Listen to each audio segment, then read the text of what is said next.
So welcome everyone to this week's Citizens Climate University. It's a weekly webinar program of Citizens Climate Lobbies that provides CCL supporters like you and I with access to in-depth training opportunities on topics related to climate change and effective climate advocacy.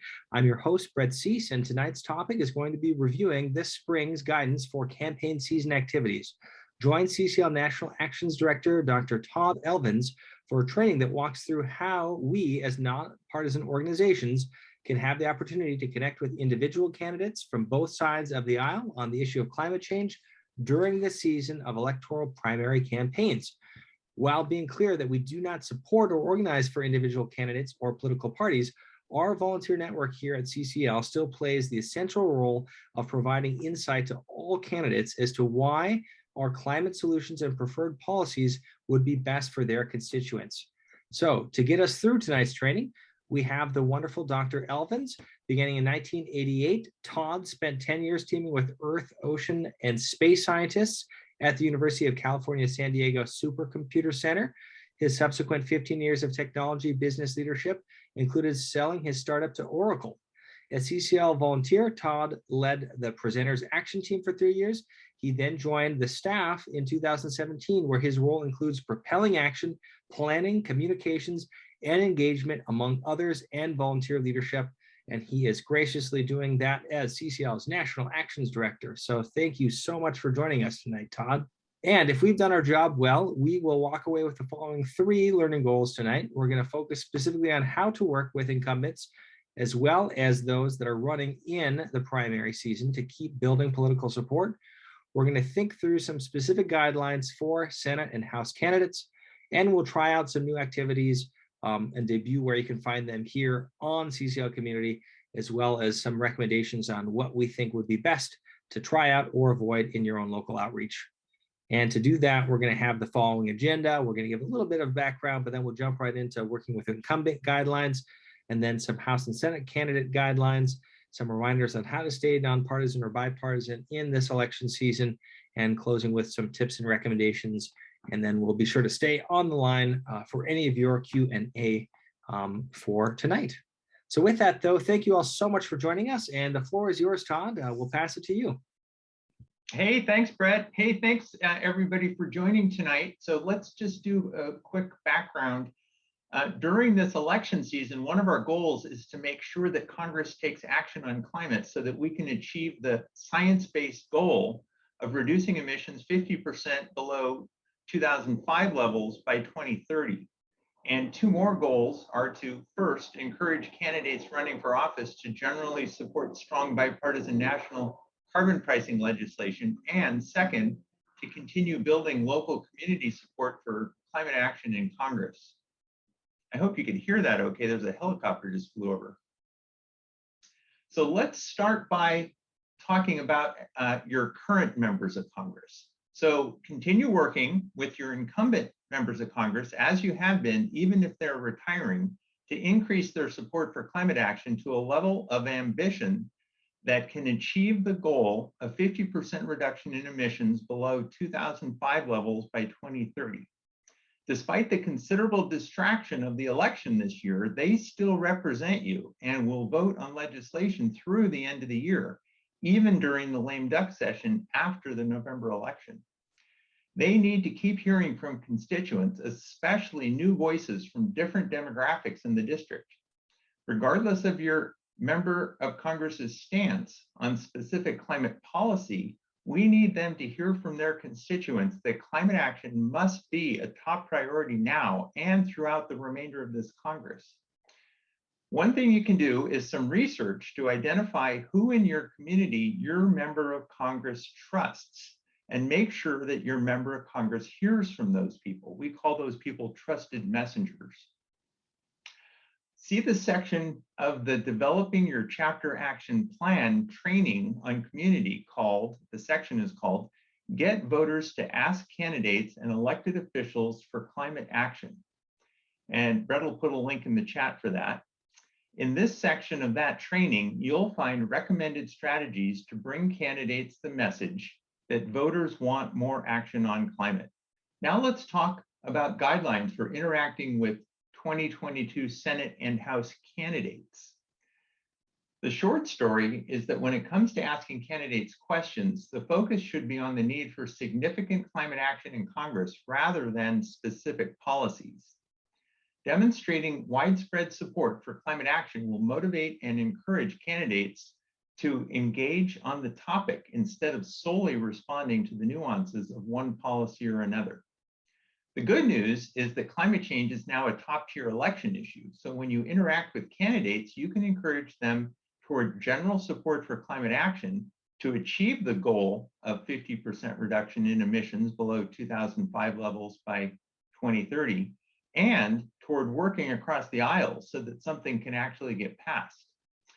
You can tell them why you are concerned, personal stories of how climate change is impacting you and your family and your community, and how much you want them to commit to real solutions to the problem. Once the election is over, you can start or continue educating the winners of the election on the specifics of how to achieve the 2030 emissions reduction goal. The same advice applies to asking questions at town halls or forums. We want candidates, especially on the right, to know that the public and members of their party want action on climate. Phrase your town hall question in the language of their party and make sure to appeal to and educate the audience. For example, you might talk about risk management when you are talking to Republican audiences. And as I've mentioned before, share a bit of your personal story and ask them to commit to enacting solutions to the problem. Some events will encompass both parties, and some will be hosted by just one party. Ideally, left of center CCL volunteers will participate in Democratic events, and right of center CCL volunteers will attend Republican events. If you attend an event, especially fundraisers, as a supporter of a particular candidate, remember that you are there as an individual who is concerned about climate change, not as a representative of your CCL chapter. Also, be sure to remember that your CCL chapter cannot pay for you to attend a fundraiser for a candidate. Brett, back to you. Hey, thanks, Todd. Well, I'll just build off of that recommendation set specifically with town halls and candidate forums to really remind us that as we're attending these events, we're also planning for the future. So obviously candidates need to make themselves known to voters. And so you obviously have the chance during these events to learn a lot about them, and coming in prepared to take notes on their personal stories that they're sharing, biggest issues that they're revealing, major supporters that are also attending those events, and who they're clearly trying to appeal to as they campaign. Those are all really important data points for us to gather as we seek to build and deepen our relationships. You're also going to need to know what is important to that future potential member of Congress and what they're busy communicating about, so that in many ways throughout the campaign, you can check that candidate's campaign website or social media to stay on track, and even consider signing up for their newsletter or their press release distribution list that's probably off of their website too, to stay informed on their priorities and upcoming events for you or anyone in the chapter to jump into attending and finding out more. I think it's also strategic this time of year, if you haven't already with your group, if anyone's really interested in this area of our political will building, to cultivate people that you know in your chapter or your chapter's network to act as trusted messengers and to find out who they are and to really build those connections to bring into your next meeting. You also want to look around for other organizations or nonprofits who are organizing, especially in this area as well, and who might be useful in your own outreach to collaborate with for potential future members of Congress, relationship building, and find out about their interests and level of concern about climate change, et cetera. Really picking out a little bit more about who they are and then gradually introducing them to CCL and our goals in that conversation. And I think it's always helpful to tailor your interaction to where they are. Obviously, someone may already be alarmed about climate change, and if so, they might be ready to quickly dive into the solution offered. However, perhaps maybe they're not quite to that level yet, and the best course is to start a conversation by asking them about their views and concerns and building enough of a relationship through listening to them so that they'll be interested in connecting with you on an online meeting or a phone call as that next step. So here's the power of trusted messengers in that work.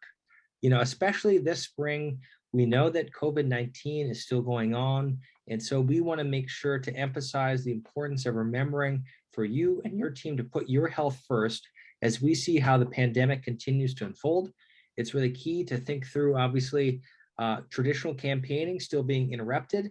It's going to look different depending on the candidate, depending on the district. But we encourage you, especially where you feel most safe, to attend online events and to engage via social media. And especially if you have some success stories, to share them with your state and regional coordinators, the group leader forum, our online site-wide forums on CCL community, so that we can learn from each other and really benefit from the work that you're doing with our own approaches in other districts. And we also want to emphasize right now to start building a relationship with these people who can influence your future member of Congress with these campaign events as well. And especially on the realm of COVID-19, if people are interested, we actually have a wonderful updated resource. It's called our COVID-19 update page. I've just put a link to it in the chat, and our special task force on staff that's continuing to think about the updates nationally and how it applies to CCL keeps that updated on a bi-monthly basis. So they just did the March update here in the last week. Is just thinking through from your perspective, where else you can get more resources really in preparations for your outreach and thinking through some of the campaign season activities that your chapter wants to do. We've got some additional training that one of our directors of government affairs provided, Jen Tyler, on attending town halls and candidate forums specifically. So we'll put a link to that in the chat if you'd like, along with some sample town hall questions. Again, you're also more than welcome to visit the linked forums on these threads to see and discuss what others have already shared.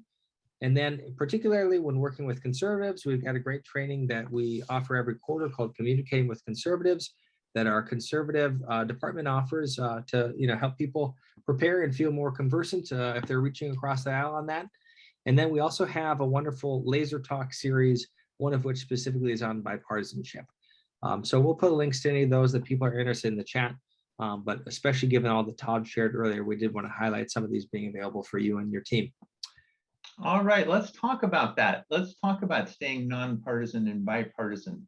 Let's discuss, so whatever you choose to do during election season, remember always that CCL is both nonpartisan, meaning we do not engage in partisan politics or endorse candidates, and bipartisan, meaning we work with people from both of the major parties.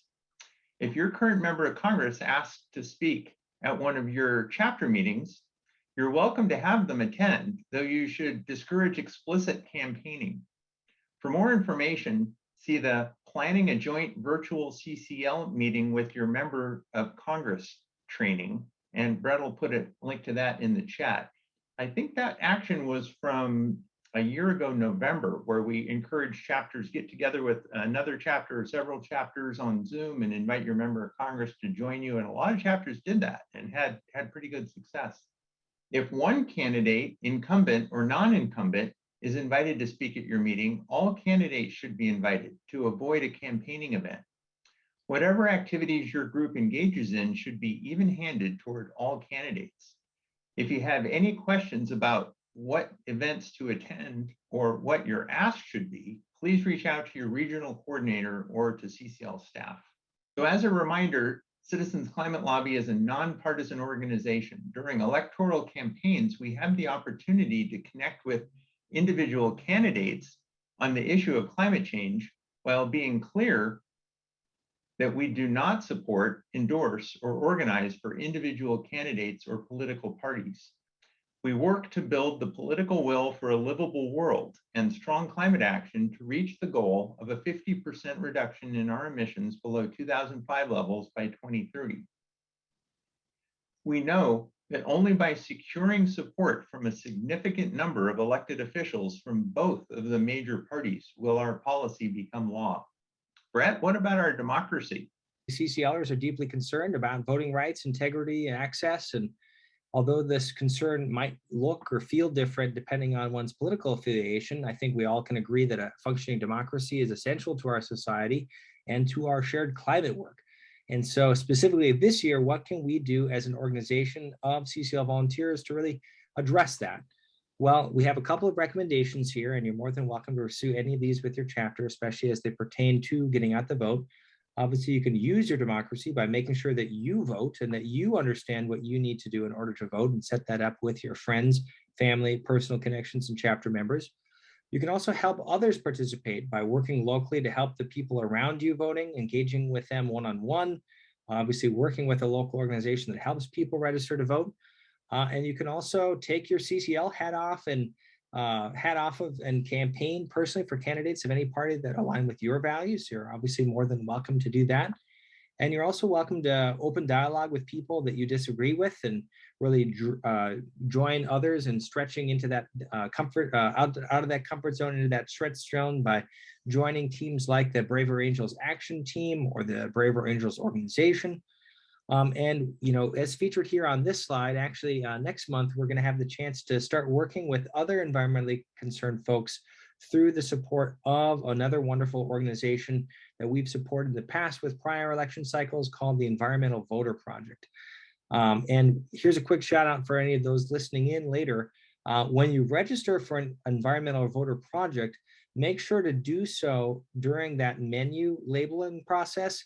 When they ask you, how did you learn about this event, select Citizens Climate Lobby. We work very closely with EVP, and this way we can kind of help highlight how many CCLers have helped with Environmental Voter Project events. So help build that connection as well, and turn out environmentally concerned voters in the many swing states that Environmental Voter Project continues to work getting the vote out on. And then lastly, we also want to make sure to emphasize to consider supporting other organizations that take a bipartisan approach to helping democratic systems that are in our country remain strong. 2 examples, if either of them sounds interesting, or if you'd like us to put in the chat a link to them. One is called Issue One, and the other is called Unite America. So check those out, especially if you haven't heard of them, you think that might be of interest to you or some of your chapter members on this front. And the key thing, again, is individuals, you're encouraged to participate in our democracy and our elections in whatever way you see fit. So again, we actually have some additional tips if you'd like to find out more. Todd's already referenced this. I put in the chat. There's a whole what about our democracy section and what to do about it in the Developing Your Chapter Action Plan training. And again, just really including focusing on registering others to vote, helping others participate in our elections, and jumping into any of those recommendations that we just provided are some of the key ways that we can see to be seen, show up, and help really focus on strengthen our democracy. I'm just going to review a couple of our activities to avoid recommendations, and then Todd's going to think through some other scenarios with us. And that is largely, just a couple of recommendations, 4 points around things that we think are really important to just name explicitly not to do. So number 1, as chapters of CCL, don't endorse any candidates or participate in partisan campaign activities or events officially as a chapter. Again, individuals are welcome to take their CCL hat off, do that on their own time. We do not do that as CCL chapters. Secondly, we should not, as CCL chapter meetings, use them to spread campaign materials or advocate for candidates or provide a platform for a candidate to speak. Following this rule, I think that's a really easy thing to keep in mind and follow. If one candidate from one particular party is invited, then make sure that you as a team invite other candidates from other parties or other candidates from the same party running the primary. Next, we want to make sure that as chapters of CCL, we're not attacking candidates. That becomes particularly important this time of year on social media. Obviously, they might become your future member of Congress, and that's kind of a backstep footing to start a relationship on. So especially as they're likely to also still be engaged in the community, and that it's not consistent with our core values of respect, appreciation, gratitude, we really want to make sure that you as chapters focus in on preventing any of those direct attacks, especially on behalf of CCL. And then lastly, your time, we want to just continue to emphasize here. A lot of folks are interested in the possibility of hosting like a candidate forum with their team. And the best news that we have from DC on this front is that you're more than welcome to partner with other groups already doing that, like the League of Women Voters, you name it. But we recommend, rather than taking on that extra work of doing the heavy lift yourself, partnering with other groups in your community, already focusing on that, and then building on that with your time to do more outreach, community education, or attending town halls instead. So with that, though, I'll pass it back to you, Todd. All right, well, let's talk about the question of what if one of our chapter members is running for office? So this is the question, what if one of the volunteers in your CCL chapter is running? They're a candidate. So as Brett just talked about, CCL cannot endorse a specific candidate, but volunteers as individuals not associating themselves with CCL are free to help in any way they wish. Just take off your CCL hat while you're doing that. So here are 6 more things to keep in mind if you have a CCL volunteer running for office locally. Number 1, continue to act consistently with CCL's policy of respect, gratitude, and appreciation for public service toward all candidates. Work with the candidates as they step back from their CCL duties and help them to transition their responsibilities to other volunteers in the chapter. That's so that they can have time to go and campaign and their responsibilities continue to be handled by other people in the chapter. Supportive chapter volunteers should be mindful of the impact of their visible support in our nonpartisan lobbying. Number 4, consult CCL staff and your regional coordinator if you are uncertain about particular activities. Number 5, candidates are free to talk about CCL, but not to claim they are endorsed by CCL. CCL doesn't do that kind of endorsement. And finally, CCL welcomes all candidates as volunteers and/or supporters. So we're at an exciting time, as you know, here at CCL, and we are only here because of your dedication and advocacy.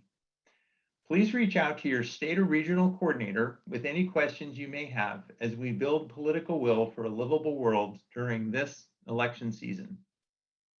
So much for obviously leading us through tonight's training review of what we're really thinking about with campaign season activities. And thank all of you for being here. So that Todd and I both look forward to hearing what comes of your own local efforts for campaign season activities. We will continue to stay in touch in the forums or over email with any other thoughts that you have. But in the meantime, we hope that you found tonight's training useful and empowering. And we look forward to hearing about all the good work that you'll be doing locally from it. And wish you all safety and peace for the rest of your night, my friends. Yeah. Thanks, Todd. Everyone. Thank you. Thank you for listening to this episode of Citizens Climate Lobby's training program. You can tune into more episodes anywhere podcasts are available. Inspired by what you heard today? Join Citizens Climate Lobby to advocate for bipartisan climate solutions. Go to community.citizensclimate.org to find more trainings, resources, your local chapter, national action teams, discussion forums, and more. Be sure to like our Facebook page and follow us on Twitter and Instagram @CitizensClimate. We also invite all of our listeners to subscribe to our YouTube channel for more inspiration. Like what you hear? Recommend us to your friends and make sure to give us a 5-star rating. It helps us show up on other listeners' feeds. Feel free to pass on any suggestions for future episodes in the comments as well.